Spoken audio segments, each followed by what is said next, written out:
కొడుకు ఎప్పటి వరకు మనవాడు అంటే తనకి భార్య వచ్చిన వరకు.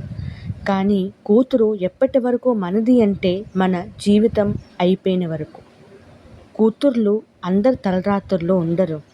ఏ ఇంట్లో అయితే దేవతలు నస్తుందో ఆ ఇంట్లో పుడతారు కూతుర్లు.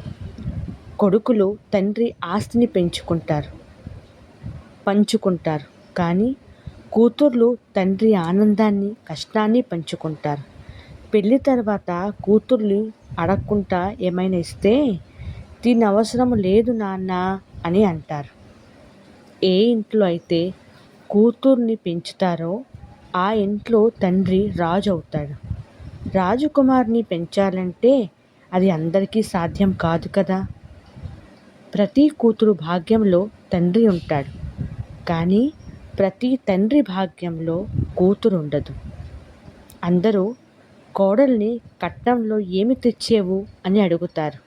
కానీ ఏమి వదిలేసి వచ్చేవు అని ఎవ్వరూ అడగరు. ఎక్కడైతే మానత్వం చనిపోతుందో అక్కడ కూతుర్ని గర్భంలోనే సమాధి చేస్తారు. కొడుకు ఒక్క ఇంటిని నడుపుతాడు. కానీ కూతురు 2 ఇళ్ళని కూడా స్వర్గం చేస్తుంది. ఆ తల్లి తండ్రి ఎంతో అదృష్టవంతులు ఎవరైతే కూతురికి కన్యాదానం చేస్తారు.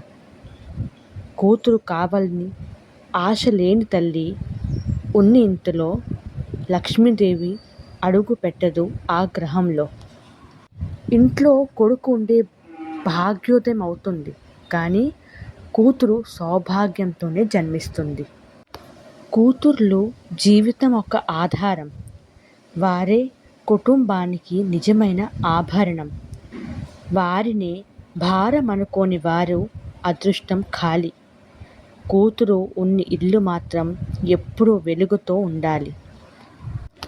కూతురు ఇంటికి అతిథి లాంటిది. ఈ నిజము ఆమెకు తెలియని మాటది.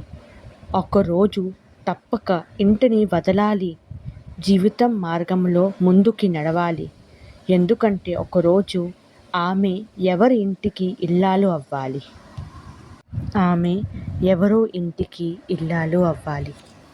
ఒక అమ్మాయిని భగవంతుడు సృష్టించిన శక్తిమైన సృష్టి. ఆమె ప్రపంచాన్ని నిర్మించగలదు. అలాగే అవసరమైతే దాన్ని నాశనం చేసే శక్తి కూడా ఆమె దగ్గర ఉంటుంది. ఈ వీడియోలోని ఆడపిల్లల గొప్పతనం గురించి చెప్పడం జరిగింది.